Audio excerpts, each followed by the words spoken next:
everybody, it's Friday night. You know what that means. It is time for yet another episode of The Fortress of Rock. I'm the Maestro, Kevin Crane. As always, glad to have you aboard here. Episode 66 on Friday night, November the 18th, 2022. First and foremost, as always, we start off with news of the world. Our tribute to Freddie Mercury and Queen. Be forewarned. The last few episodes have been a little lean on content. We are jam-packed this week. This will be a full 90-minute, if not more, episode of The Fortress. Lots to talk about. Of course, we have to lead off with Ticketmaster. Finally, you knew it. I knew it. It can no longer be ignored. Ticketmaster is evil. Ticketmaster and Live Nation are evil. We talked about it when it came to Bruce Springsteen a couple months back, and we'll get more into the boss and how he is brain dead a little bit later. But of course, the one thing you don't want to do, if you don't want to attract attention to your illegal activities, to your antitrust activities, is you don't want to upset Taylor Swift fans. And that is just what Ticketmaster did this past week. I'm sure by now you've all heard the stories. I will give you a brief recap. If you're like me, you buy a lot of concert tickets, you know how the system is set up to work. If you have a certain credit card, or if you are a fan club member, you get pre-sale codes that usually kick in on Tuesdays. The public on sale, for what it's worth, is usually Friday morning at 10 a.m. Eastern. So tickets for Taylor Swift's upcoming U.S. tour. The pre-sales started this past Tuesday, the 15th. Ticketmaster could not handle the demand. Could not figure out what to do. Everybody had pre-sale codes. Everybody was a verified fan. The sites crashed. People who got tickets got into the final stage, the checkout, were getting booted out. There are stories of people, mothers, daughters, who had to sit by their computers for 12 hours over 2 days trying to get tickets for these Taylor Swift shows. Some people were lucky enough to finally get through. Others were not so lucky. Crashes, glitches, resale market, taking advantage as they always do. In New York, StubHub was reporting decent, not great seats going for $76,000. Demand became so great, and of course, all the pre-sale codes overwhelmed the system to the point where yesterday, the 17th, Ticketmaster had to cancel the Friday public sale, basically saying they're all gone. There's nothing left. And then Greg Maffei, I hope I'm pronouncing his name correctly, but if I am not, I really don't care because he sounds like an absolute jerk. Head of one of the primary shareholders of Ticketmaster and Live Nation,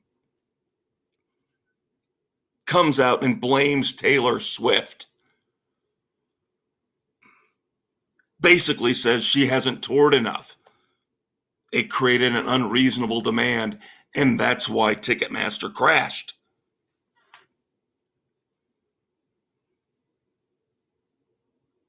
Disgusting. Absolutely disgusting. Taylor Swift responded. Very reasoned, very mature response. A little bit of profanity in there, but warranted. Tried to straddle the line while siding with her fans, her frustrated fans. And again, normally we wouldn't be talking about Taylor Swift here on the Fortress. But this all ties into Ticketmaster and anybody who buys tickets for rock shows. For once in my life, I even had to agree with Alexandria Ocasio-Cortez,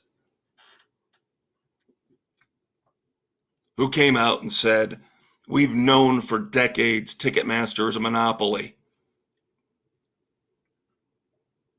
They need to be broken up. They engage in illegal practices.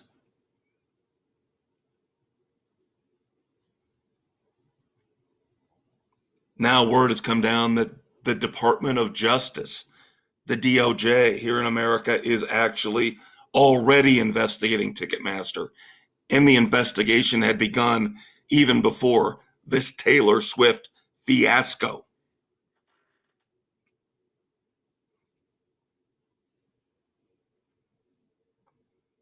And then, of course, the genius Bruce Springsteen, of course, you guys know by now, I have a love-hate relationship with Bruce Springsteen. Love his music. Hate him as a person. He is so dense, so arrogant.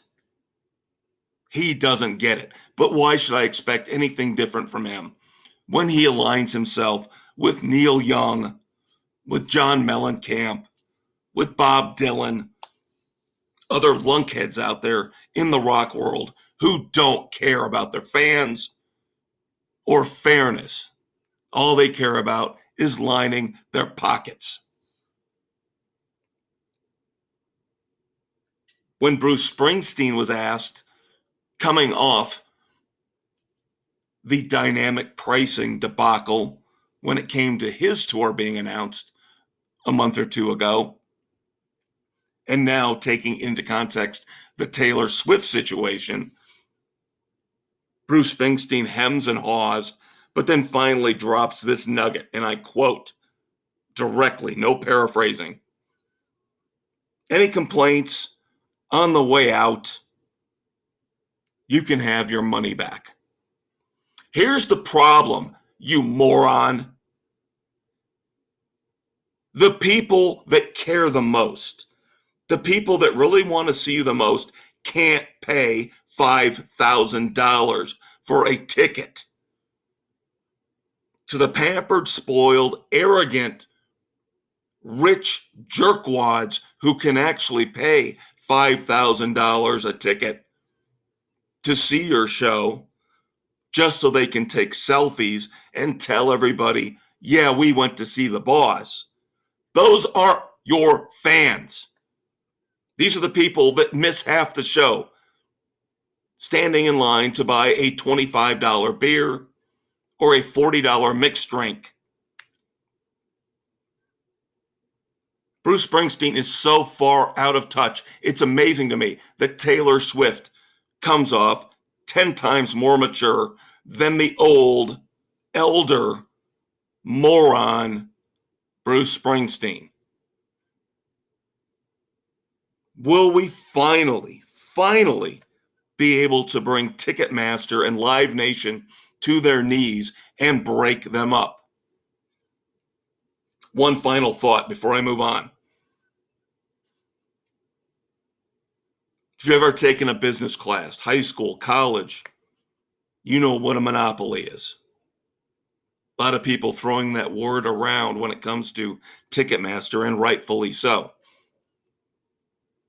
A monopoly means you have an unfair share of the market where you are squashing competition. And that is what Ticketmaster and Live Nation do when it comes to ticket sales. But here is the extra layer that nobody talks about. They are also a vertical monopoly, especially when it comes to Live Nation. A vertical monopoly means you are controlling multiple levels of the industry that you are part of.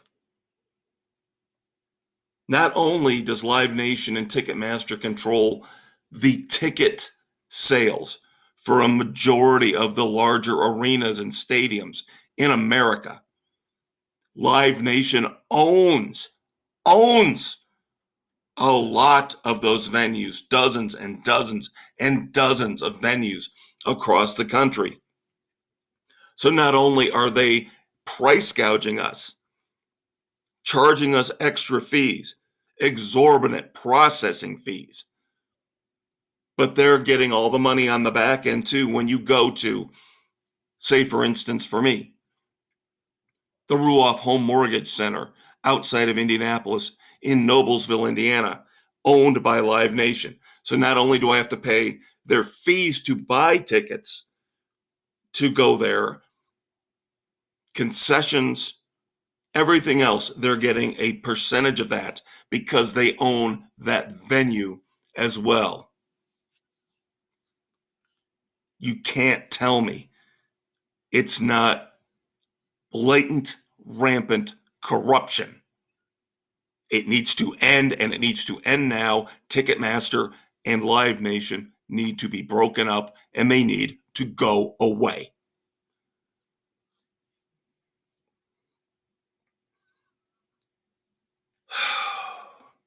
Let's stick with negative stuff, shall we? Since I'm in a mood here, I'm on a roll. Speaking of Bruce Springsteen, another idiot, classic rocker, Neil Young. Neil Young never met a cause he didn't want to jump on, take advantage of, use, and drain for every ounce of PR he could. So now Neil Young says he will not play at any venue that is supplied by a quote unquote factory farm. So Neil Young wants to tell you whatever venue I go to, they're going to have clean energy. And if you want to have a hot dog or a hamburger, the source of that food has to have been put through merciful, organic means. It's amazing to me how out of touch Bruce Springsteen and Neil Young and their ilk are. Nobody wants to know how the sausage is made. I'm sorry, it's plain, it's brutal, but it's true. Human beings are carnivores. Whether you like it or not, we eat steak. We eat chicken. We eat ribs. And we eat hot dogs.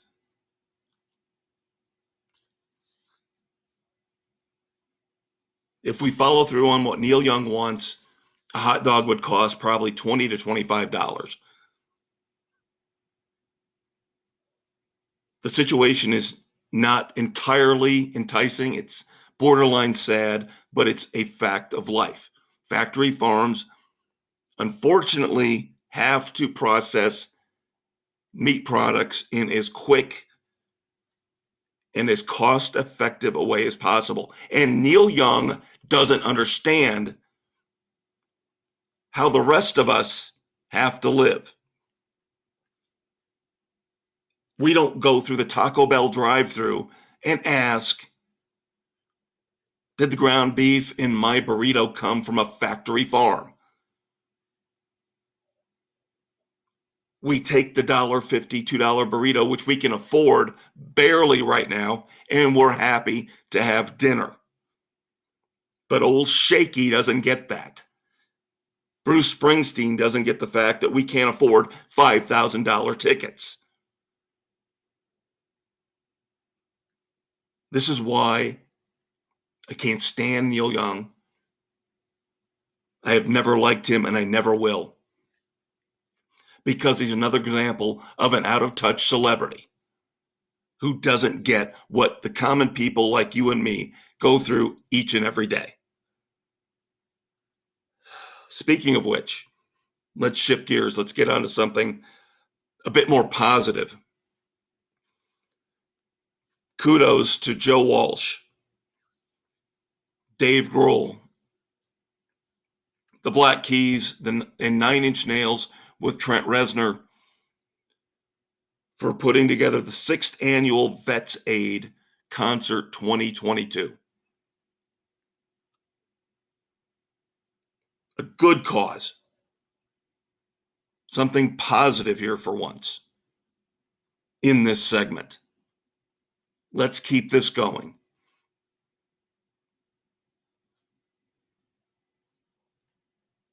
The reunited James Gang with Joe Walsh, of course, talking about getting back together, doing more shows, because who knows what the future of the Eagles are. And yes, before you start calling me a hypocrite, I understand Neil Young and Dave Matthews and John Mellencamp do wonderful things with Farm Aid.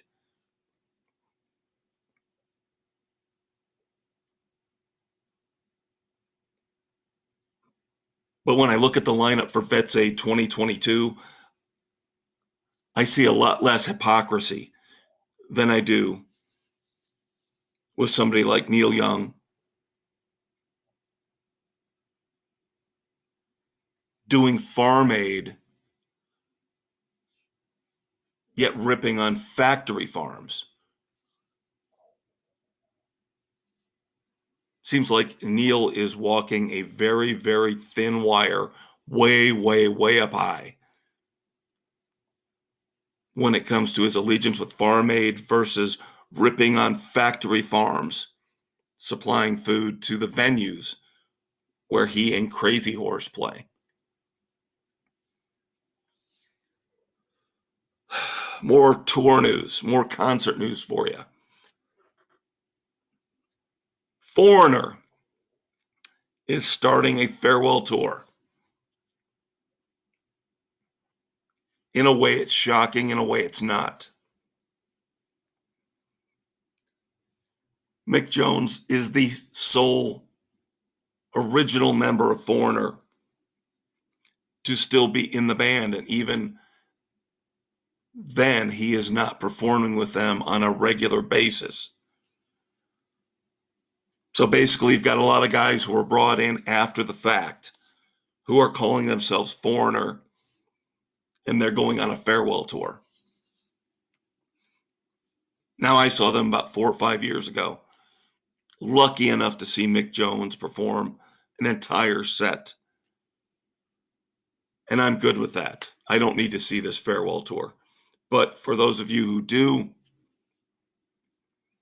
starting July the 6th, looks like it'll run through 2024. So in that way, it's going to be like the Kiss tour, the farewell tour that never ends. Loverboy will be with Foreigner for the first leg of this farewell tour from July the 6th through September the 3rd.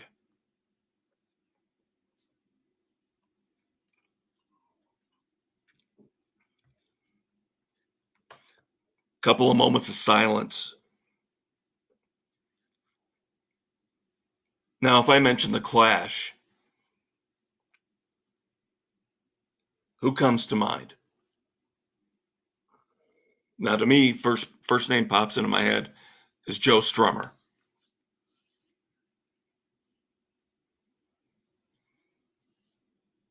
Keith Levine,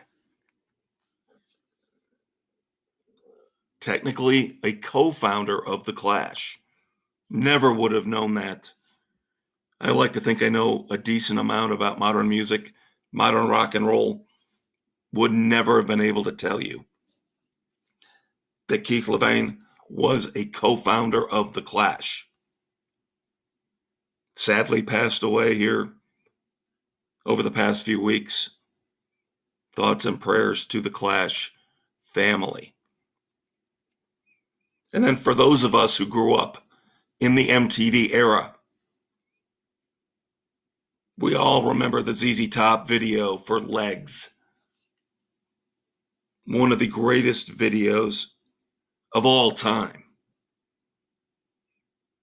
One of the videos that made ZZ Top a headlining blockbuster act. One of the models in that classic video for Legs, Kimberly Herron, unfortunately passed away here recently. Thoughts and prayers to her family and the ZZ Top clan.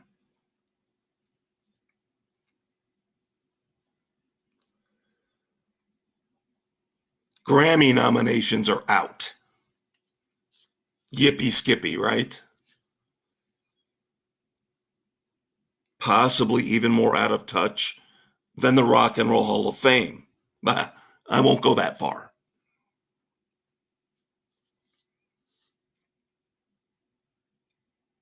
Grammy nominees in the rock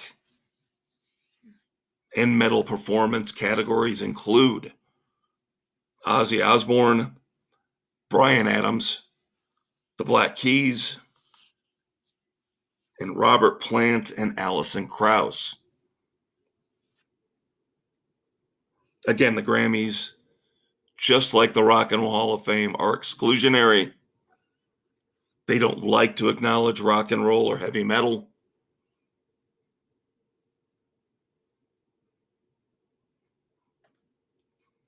Nobody pays attention to the Grammys ever since they made that huge mistake where Jethro Tull won Best Metal Performance over Metallica. That was it. That was the end for anybody who cares a whit about rock and roll. They knew at that point the Grammys suck.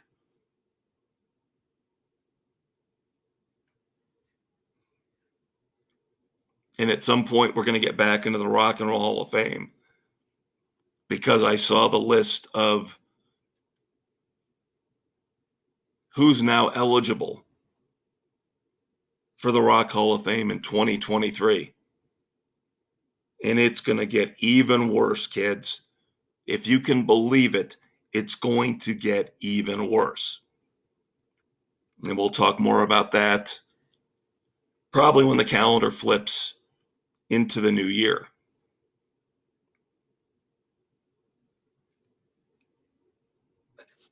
I don't hate Dolly Parton. Let me preface this by once again saying I don't hate Dolly Parton. She's fantastic. But again, you have to look underneath the surface and look at what she's doing, realize what she's doing. She gets in the Rock and Roll Hall of Fame with the humble brag, oh, I don't deserve to be up for the Rock Hall of Fame. Take me off the ballot. So, of course, support gets even stronger for her, and she gets in.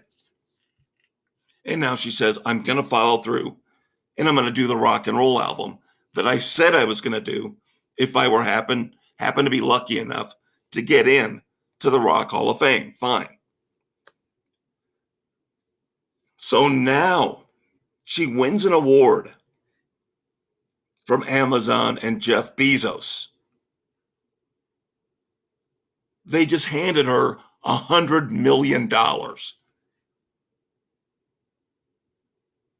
Yes, you heard that right. Dolly Parton wins an award from Amazon and Jeff Bezos and gets $100 million just for being Dolly Parton. Again, don't hate Dolly Parton, but she is a master manipulator. She is the queen of PR. She knows exactly what she's doing. And I honestly hope nothing negative ever comes to light about her.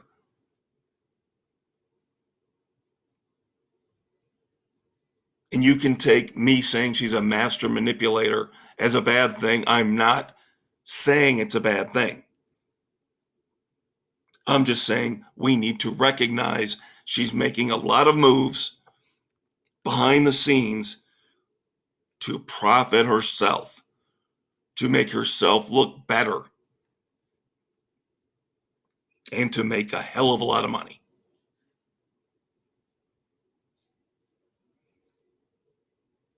Now, finally, your Van Halen news of the week.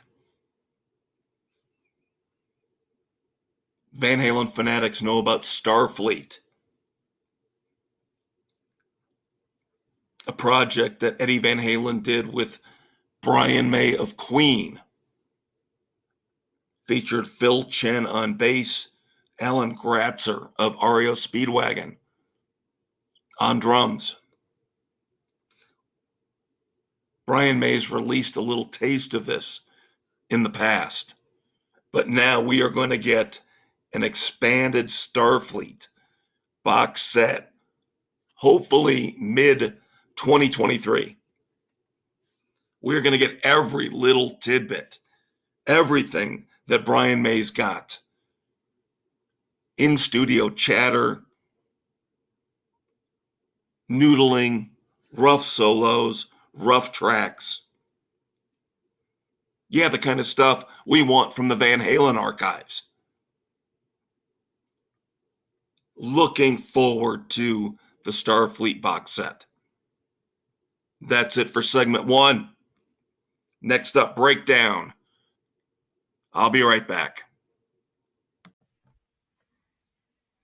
Thank you so much for tuning in to the Fortress of Rock podcast with me, the Maestro, Kevin Crane. Of course, that was segment 1, the news of the world, our tribute to Freddie Mercury and Queen, where we look back at the past week in rock and roll and all the news and all the controversies that you deserve to know about. Next up is the heart of the show, the meat and potatoes, breakdown, where we are going to review all the new songs, all the new albums, all the new concert tours, the shows that I've seen personally. Stay tuned for that. Of course, we're now available on Spotify, Anchor, Apple, Stitcher, Castbox, Google, Pocket Cast, and Radio Public, wherever you listen to your favorite podcast. Hang out, kids. We'll be right back.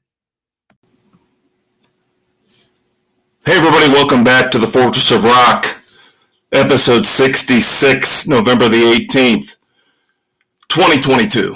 I am the Maestro, Kevin Crane.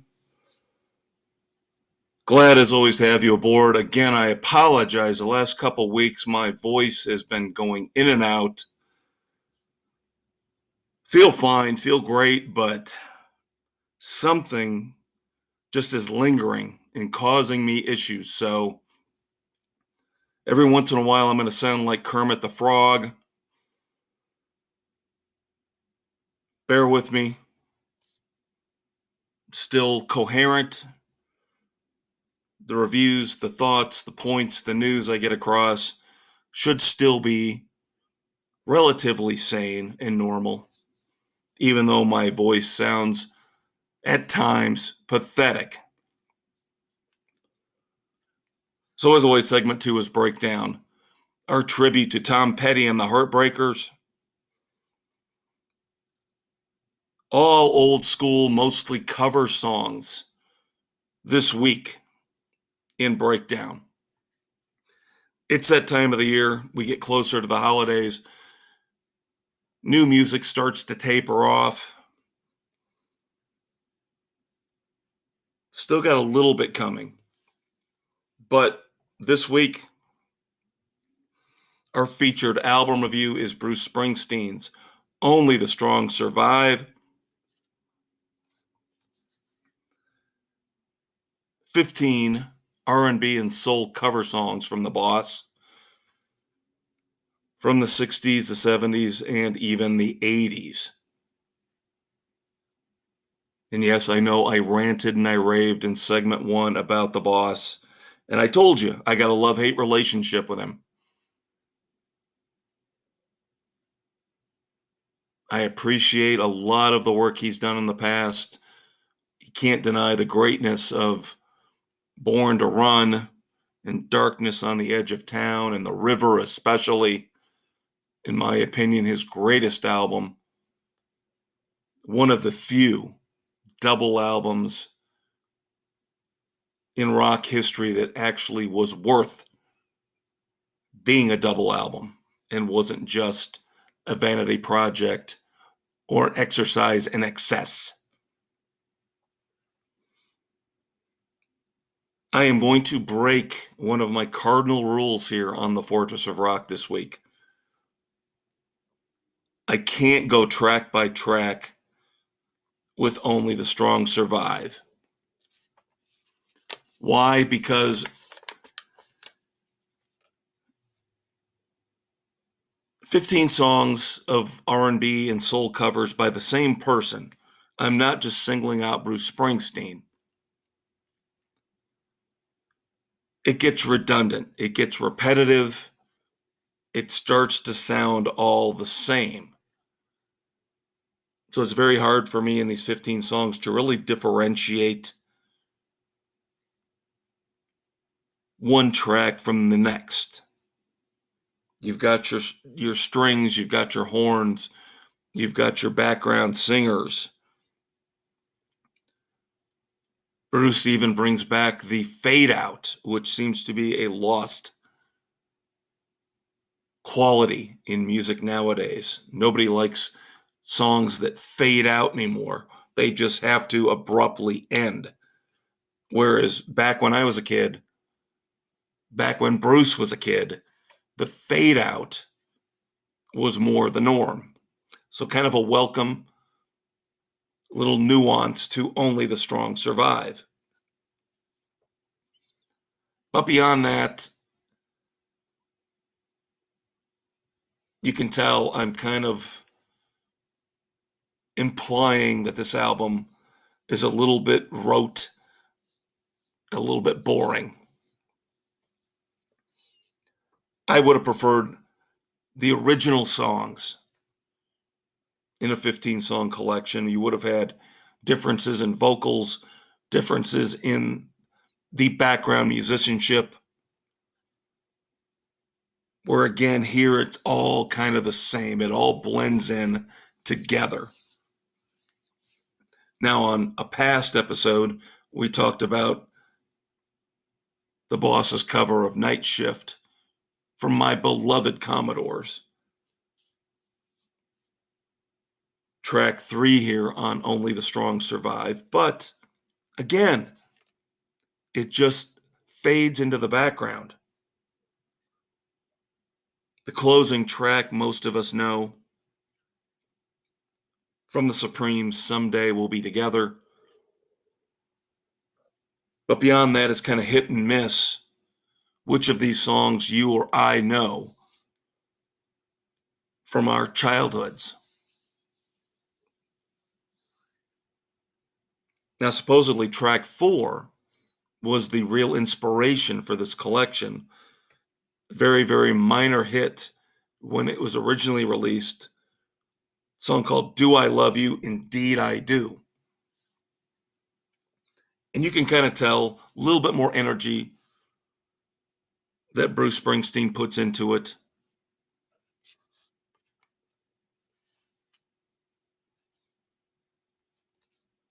But again, as much as I love the old school R&B and soul, I want it from the original artists.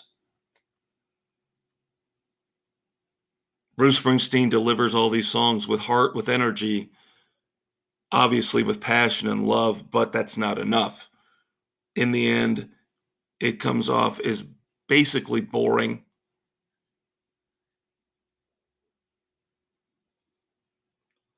I cannot recommend Only the Strong Survive. I'm sure there's a few of you guys out there who will listen to it and disagree, and that's fine. But again, my sole counter argument is going to be listen to all of these songs, do a Spotify playlist with the original artists, and tell me if that collection is not 10 times better than Bruce Springsteen covering each and every one of these songs.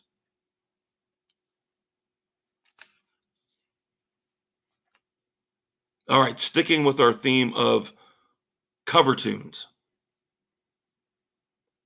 Ugly Kid Joe, on their new album, Rad Wings of Destiny, they have a version of Lola, the classic Kinks song.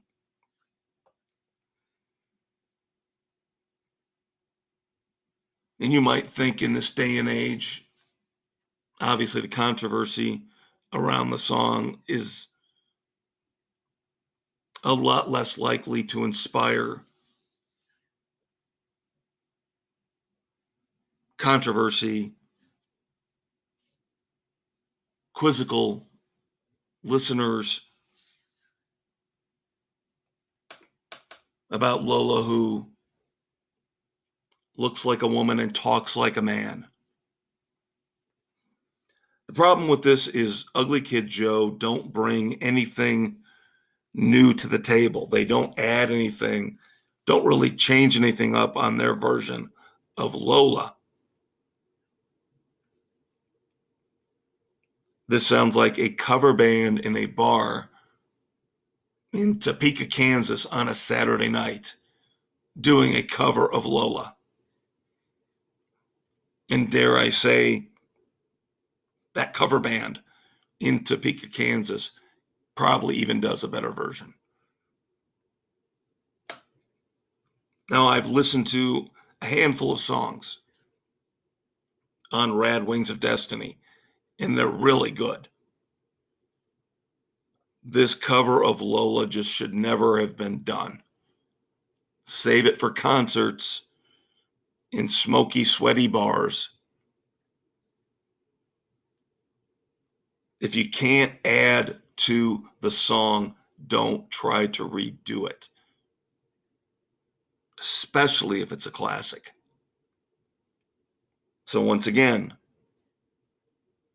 I cannot recommend Ugly Kid Joe's Lola, but as I mentioned, we're getting into those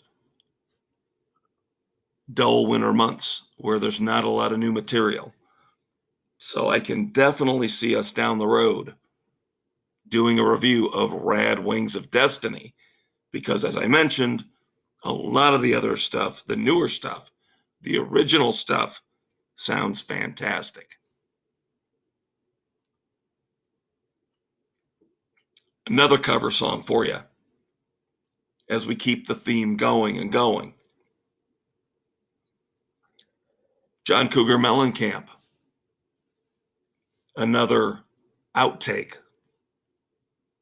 from the deluxe edition of Scarecrow. This time it is a cover of the James Brown song, Cold Sweat. And I will give Mr. Mellencamp credit for bringing it back in the 80s when he recorded this.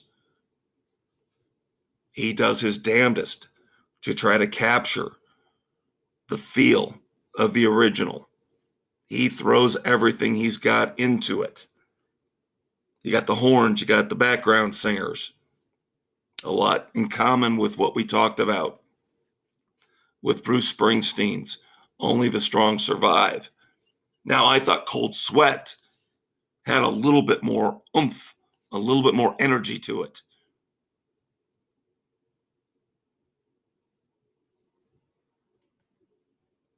Let's put it this way.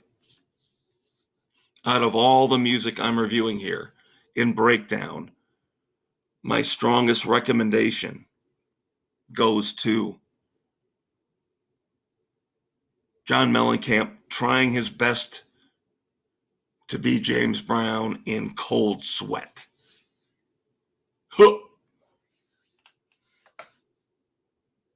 Although I do want to preface that by saying anybody, especially younger listeners, who do decide to give Only the Strong Survive a try,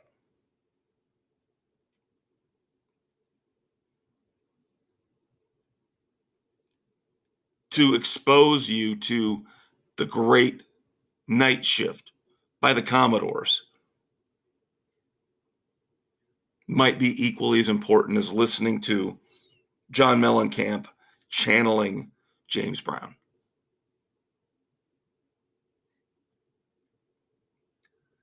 And then finally, I've been talking for a couple weeks about the Beach Boys, another band putting out reissues and deluxe editions, lost tracks. Well, this one is not the sunny, happy, cheery Beach Boys that we know and love. A song called Carry Me Home.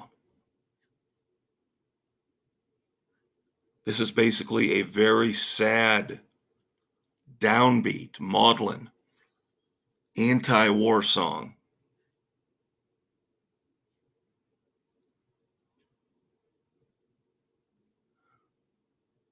As much as I appreciate the sentiment behind the song,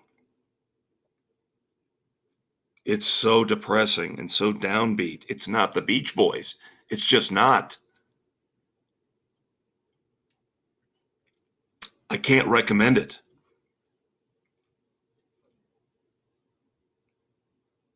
It is such a complete 180 from what we would normally expect from the Beach Boys. Just not my cup of tea. Again, I'm not the biggest fan of bands when they really go off the rails when it comes to their style and try something completely different. I know we're supposed to embrace change. We're supposed to embrace bands that are adventurous and try new and different things. But can you honestly tell me how many times that has really, truly worked out? I would say few and far between. I always bring up U2.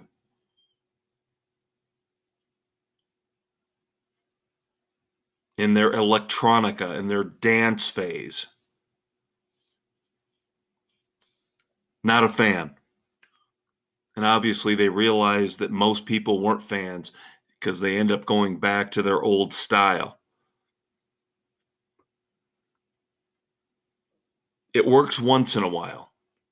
I'm not saying if you've got the cachet, if you have got the credibility, you've built up hit album after hit album after hit album and songs that reach the top of the charts over and over and over again. Nobody's going to say you can't try. But you better be damn well sure you know what you're doing. Def Leppard, Slang, another example.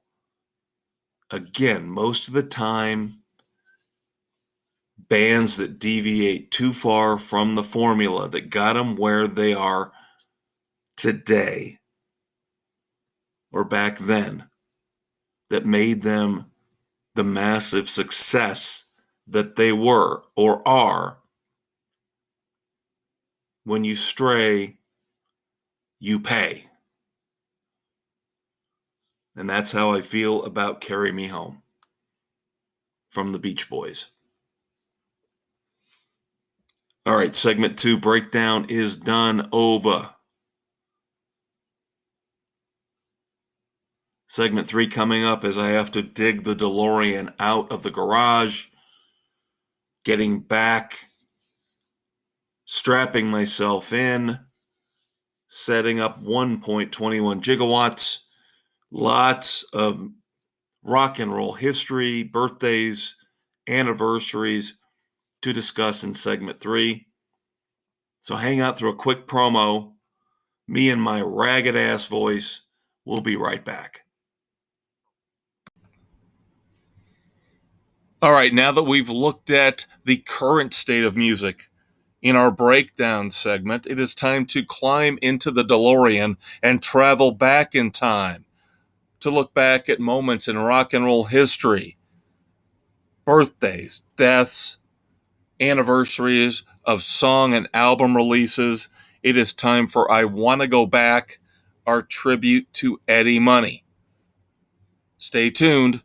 And as always, we're on Spotify, Anchor, Apple, Stitcher, Castbox, Google, Pocket Cast, and Radio Public, anywhere where you listen to your favorite podcasts. All right, everybody, welcome back to the Fortress of Rock here Friday night, November the 18th, 2022, episode 66. I am the Maestro, Kevin Crane, with the voice that fades in and out. Right now, very strong. Hopefully it stays that way here for the next 30 minutes as we discuss rock and roll history, as we travel back in the rock and roll DeLorean for anniversaries, birthdays, significant moments in rock and roll history. But of course, this is the segment where we always, number one, tell you that while you have probably figured out where to listen to us, obviously, you have options. Spotify, Anchor, Google, Radio Public, Pocket Casts, Apple, Overcast, Castbox, Stitcher, Amazon Music, and Audible are all options, are all platforms where you can find the Fortress of Rock. And of course, we have our Facebook page. We're right in the middle of our weekend rock project, wrapping up our election theme.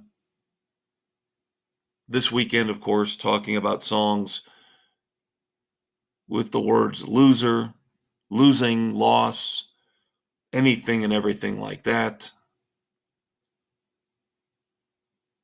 And of course, Sunday we will have New Music Sunday. We'll have a video posted from YouTube featuring a great new rock and roll song, probably one that we've already discussed here on the Fortress. All right, as I mentioned, lots to talk about here in a full, massive episode of the Fortress of Rock. Let's start off with birthdays. November the 18th, 1962. Happy 60th birthday to the lead shredder, lead guitarist for Metallica, Kirk Hammett. Going back a couple years, November the 18th, 1960.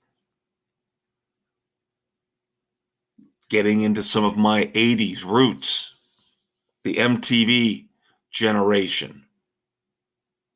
Kim Wilde, massively popular overseas in the UK, had a couple big hits here in America. Of course, her biggest hit was the cover of You Keep Me Hanging On, but I prefer to remember her in the video, one of the greatest songs that epitomized the style, the sound of the 80s, Kids in America. If you've never heard Kids in America, get ready for some 80s cliches in an awesome, awesome way. Kids in America, fantastic. Happy 62nd birthday to Kim Wilde. Sticking with the 80s theme. November the 18th, 1954. Happy birthday to John Parr. Some of you out there might be going, John Parr, who is John Parr? One of the most significant movies of the 1980s was St. Elmo's Fire, a Brat Pack movie. If you don't know who the Brat Pack were,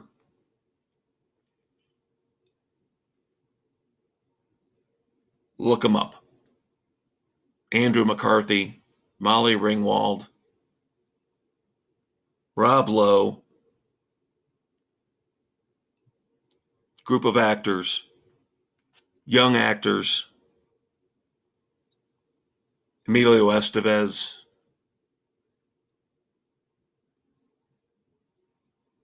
about 10 to 15 actors and actresses who were supposed to be the next great group of stars for Hollywood. And of course, some of them starred in St. Elmo's Fire. Very good movie about a group of friends going through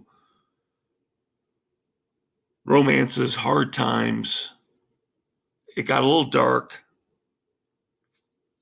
but John Parr ended up doing the theme song for St. Elmo's Fire, and it was a huge, huge hit in America. A number one hit.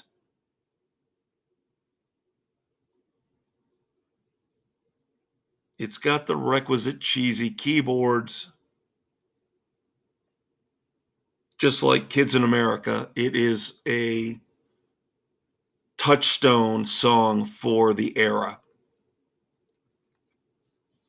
Now, John Parr's one other hit, his first hit actually, was a little bit sleazier, although again had the same 80s keyboard feel to it. That was Naughty Naughty. And I personally have a fondness for Naughty Naughty because it was featured in an episode of what I consider to be the greatest TV show of all time. That would be Miami Vice.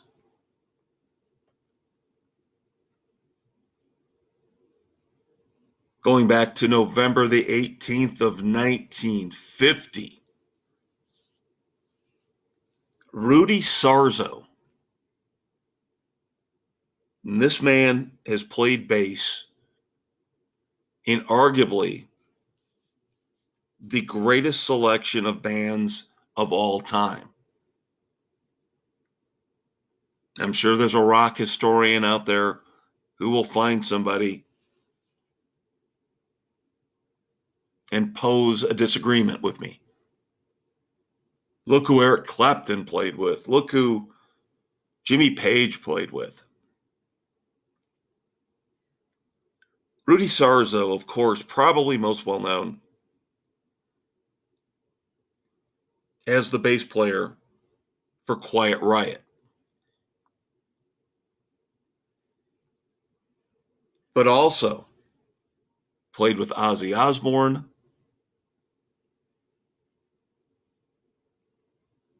alongside Randy Rhoads, that era.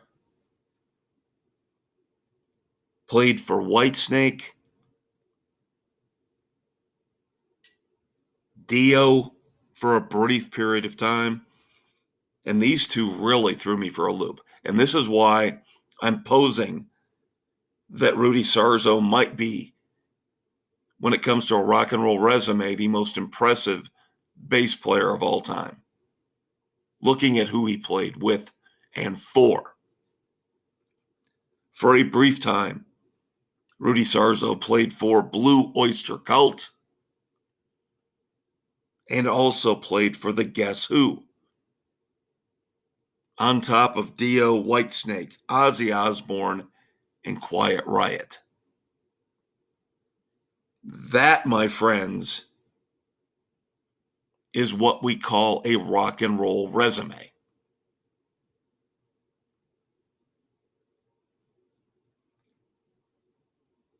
Finally, going back to 1949, November the 18th. Happy birthday to Herman Rarebell,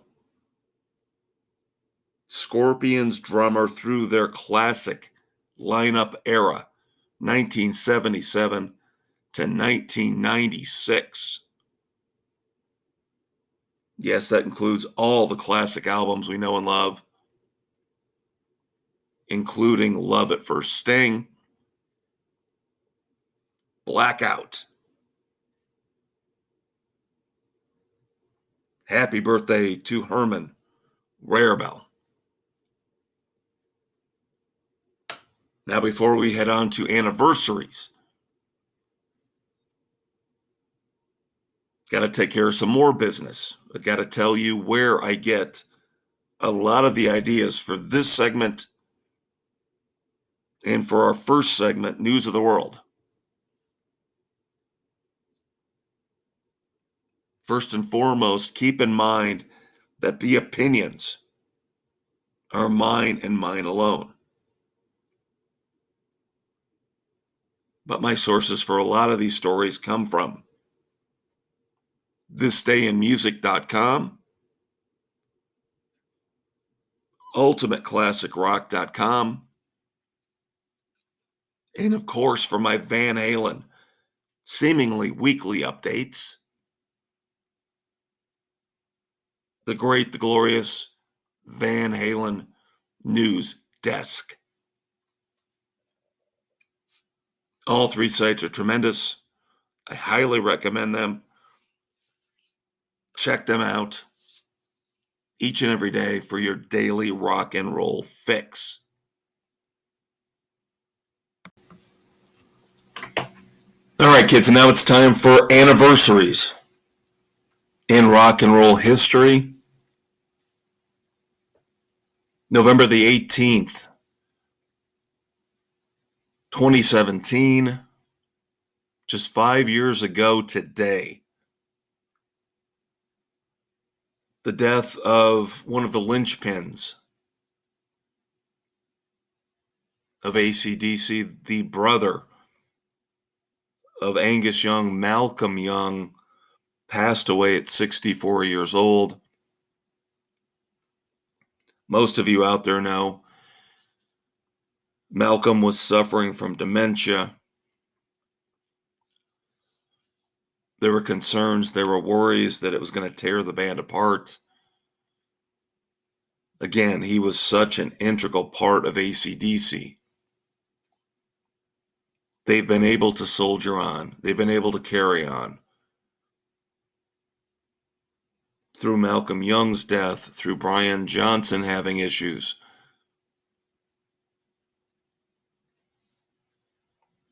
Who knows how much longer we're going to have AC/DC around. COVID might have robbed us of an AC/DC farewell tour. Who knows? The AC/DC camp has been pretty quiet, pretty silent about going back out on the road. Of course, Brian Johnson, as I mentioned, was out of the band for a while. Doctor's orders. Then he got a medical clearance. They came back with a new album. And we saw Brian Johnson recently sounding great at the London Taylor Hawkins tribute concert.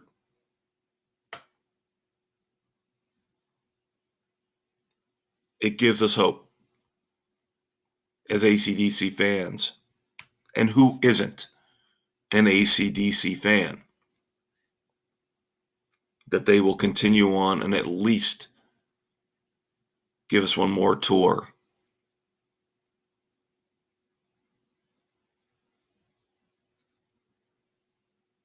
Malcolm Young,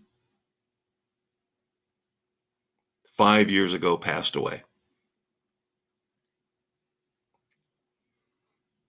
Going back in the DeLorean to November the 18th of 2002.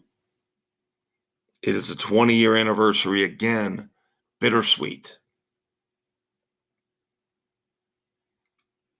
the debut album from Audioslave was released. And let me tell you how much I loved Audioslave. 3 fantastic albums. When I listen to Alter Bridge nowadays, it seems like the same dynamic in a way.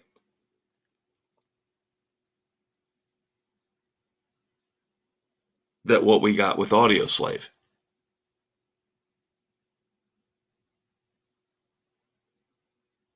A band switches lead singers. In Audioslave's case, of course, Rage Against the Machine switches out Zach De La Rocha for, in my opinion, the greatest rock and roll vocalist of all time, Chris Cornell. May he rest in peace. Hence the bittersweet nature of this particular anniversary. With Alter Bridge, of course, you've got the remnants of Creed.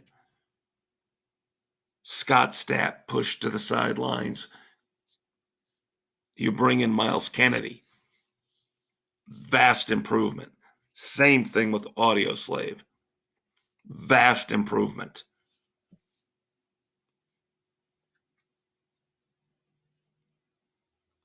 It's a shame. I would have loved to have heard what Audioslave could have been. Now, of course, after the 3 Audioslave albums, Chris Cornell ended up going back to Soundgarden.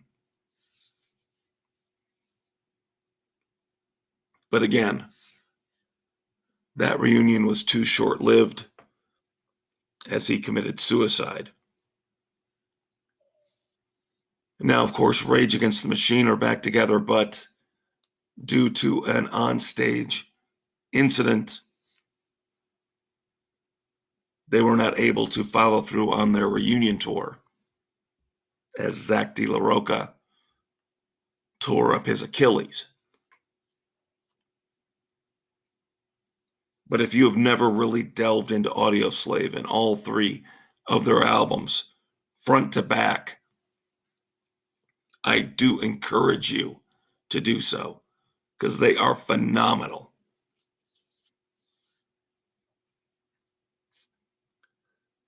Again, another bittersweet anniversary.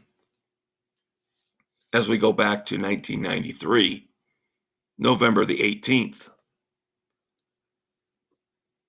On this day, Nirvana recorded their classic MTV Unplugged album in New York City. And you guys know I'm not the biggest Nirvana fan in the world. I do acknowledge the grunge era as the last great movement in rock history. But I always took offense to the fact that everybody assumed Nirvana was the spearhead. Nirvana was the main influence. And I always thought they were overrated. Acknowledging their place in rock history. Not enough content for me to like. Not enough content overall for me to put them up with the greats.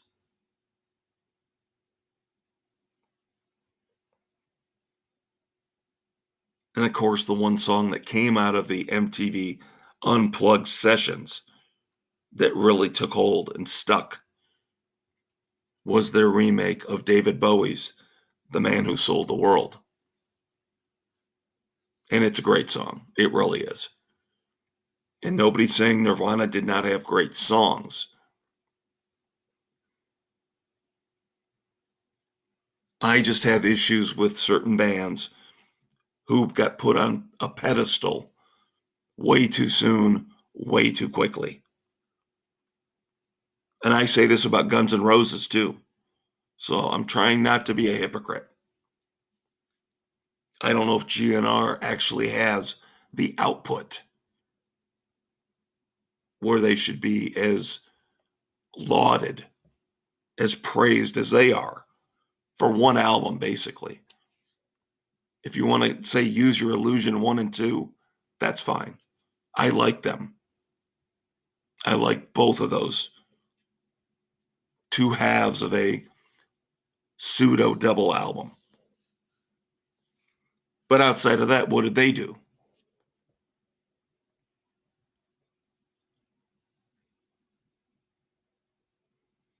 I guess it's like Neil Young said, it's better to burn out than to fade away. Do something really great, really quickly over a span of 3 or 4 years. And then whether the band breaks up or there's a tragedy, a suicide, as in the case of Nirvana, rock and roll history is littered, of course, with tragic tales like this. We just talked about Chris Cornell.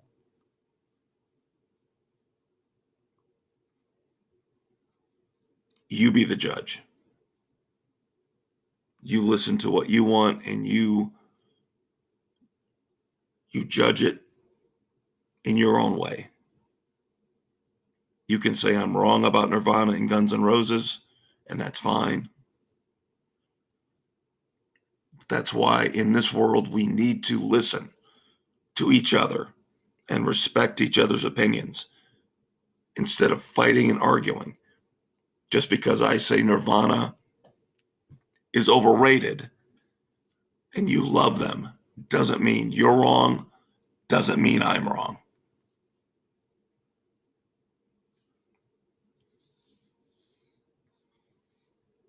An artist who finally has gained momentum through retirement over the last few decades. Billy Joel, November the 18th, 1978. The great 52nd Street hit number one on the U.S. album charts.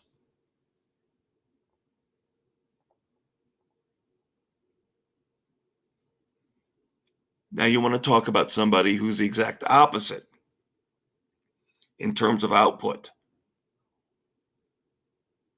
Billy Joel built up a reputation, built up a catalog before he even became a big, massive star with The Stranger.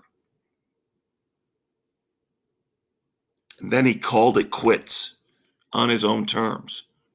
He said, I'm done. The River of Dreams was his last pop rock album. He's dabbled in classical since then, but really never ventured back out in terms of studio work. Now, of course, he's still a live staple, still plays Madison Square Garden each and every month, a legend in New York.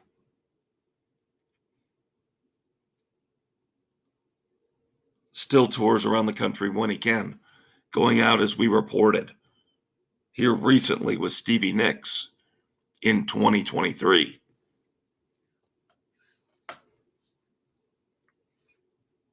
I never thought Billy Joel got the credit he deserved until recently.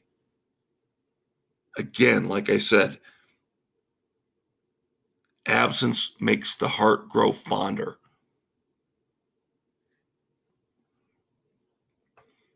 And I think the fact that he tours but doesn't put out new music has actually helped his reputation grow.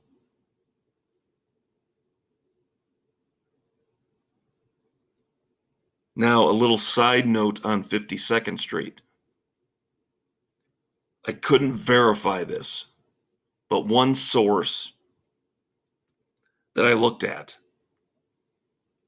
discussing the anniversary of 52nd Street hitting the top of the US album charts, mentioned that 52nd Street was the first commercial album released on the CD format. Like I said, couldn't confirm that.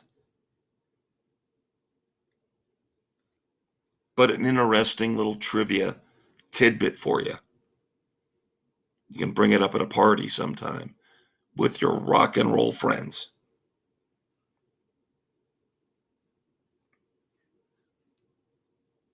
Then finally, going back to 1970, November the 18th, the mighty Led Zeppelin was number one on the US album charts, as well as the UK album charts with Led Zeppelin III.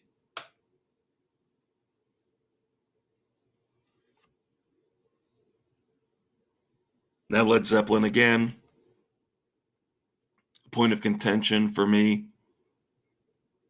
among a lot of the rock and roll critics and peers. I like Led Zeppelin a lot. But by the time In Through the Outdoor came out, and then, of course, the tragic death of John Bonham, that was at the tail end of their career, but that was just when I was starting to get into music. So really, to me, Led Zeppelin is more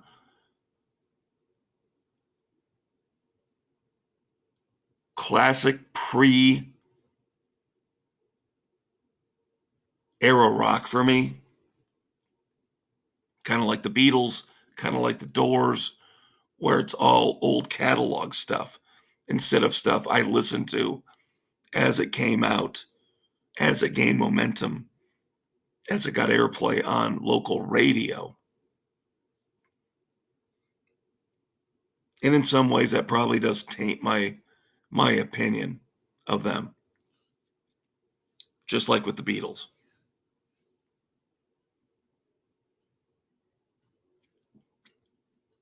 So that's going to do it for I Want to Go Back. Segment 3 is over and done. We're putting the DeLorean back in the garage. Once again, thanks for hanging out with me through my in and out raspy voice. The weather here is kind of nasty where I'm at, so maybe that's got something to do with it, with the slow recovery here over the last couple weeks. One more segment left. Of course, we've got to look forward to what we're going to review here over the next month or so on the Fortress, and a couple notes tying into some of these items. So, hang out for a quick promo. I will gargle. I will take a lozenge. I will swig an adult beverage. Soldier through another 10 minutes or so. I'll be right back with you, kids. Well, we hope you enjoyed our trip back in time, looking back at the anniversaries, the classic moments in rock and roll history. But of course, the DeLorean works both ways. So now we have to move forward. The last segment here, as always, on the Fortress of Rock with me, the Maestro Kevin Crane. Spotify, Anchor, Apple, Stitcher, Castbox, Google, Pocket Casts, Radio Public, wherever you listen to your favorite podcasts. It's all about the future. What's coming out here in the next month or two? What songs? What albums? What concert tours? That's why we call it Wrap It Up. Thanks to the fabulous Thunderbirds. Thanks to you for hanging out. Here comes our final segment. All right, everybody, time to wrap it up here on the Fortress of Rock. Of course, Wrap It Up, Our fourth and final segment, a tribute to the fabulous Thunderbirds, here where we look ahead to the albums, the songs, the concerts I will be reviewing for you in the next month or so. Next week's schedule is going to be a mess. Of course, it's the Thanksgiving holiday. Coming Thursday, Black Friday, a week from today. Going to see Jackal. Finally, after missing them the last couple years, mostly due to COVID. Got to start a new streak. Went about 5 years straight seeing Jackal at the 8 Second Saloon in Indianapolis for the family reunion. Hopefully going to start a new streak this coming Black Friday. Of course, that means it's going to mess up our taping schedule. I will post episode 67 at some point on Friday. Might have to tape it a couple days early. Already having logistical issues with this Jackal show. Oh, boy. Life is fun. Let me just tell you that, kids. Life is fun. Note sarcasm. So I'm hoping to see Jackal next Friday night. Jesse James Dupree and the boys, of course. Hopefully have a review for you the week after that. Now on next week's episode, whenever I get it recorded, it will be posted next Friday night for sure. I will be reviewing the new Nickelback album, Get Rollin'. Been looking forward to this for quite a while. First new album of new material from Chad Kroeger and the boys in quite a while. I've already got my hot little hands on a CD copy of it. Already listened to it once, as it just came out today. So we'll definitely have that one for you as our featured album review in the breakdown segment next week.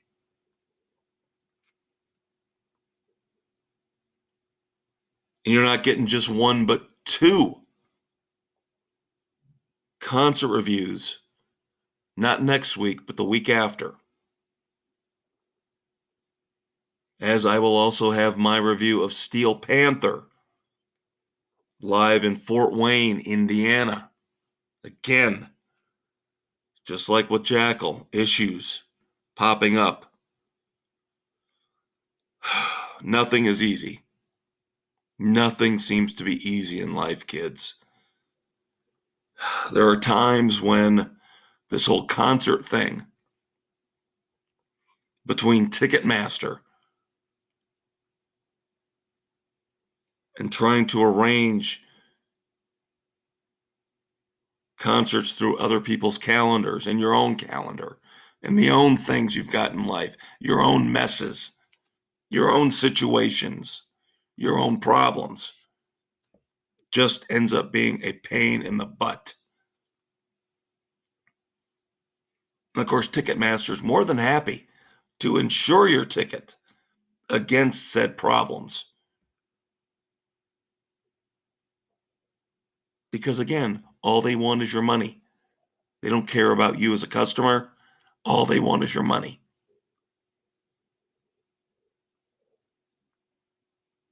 So hopefully, fingers crossed, knock on wood,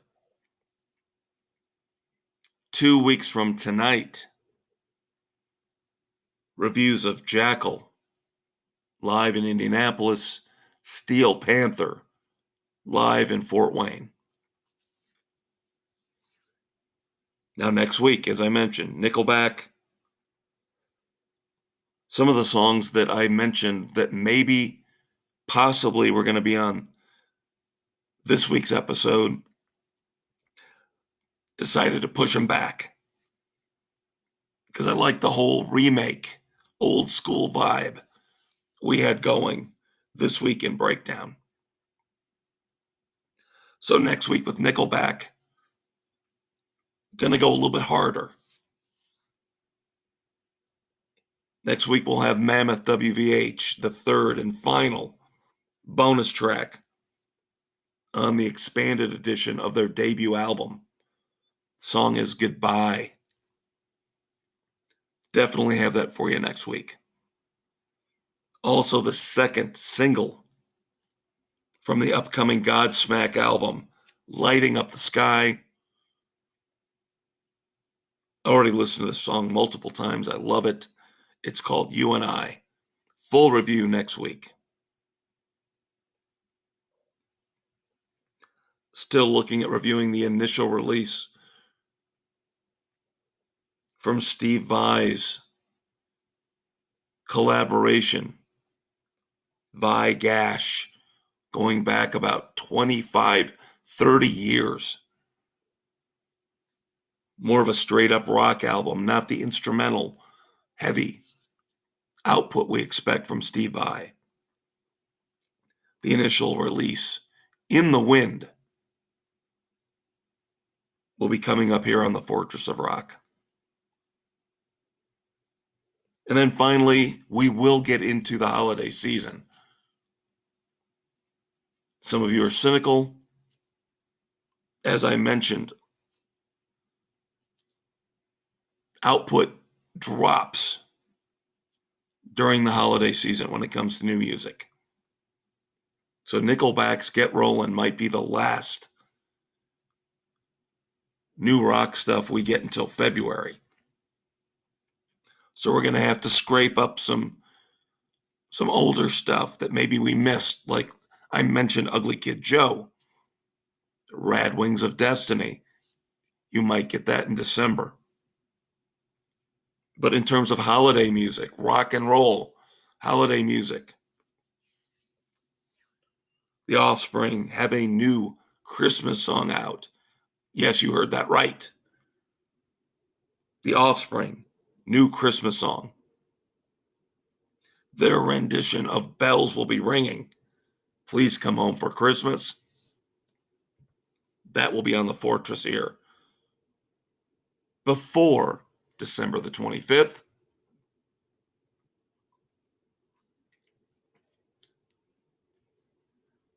Then, of course, one of my personal favorites,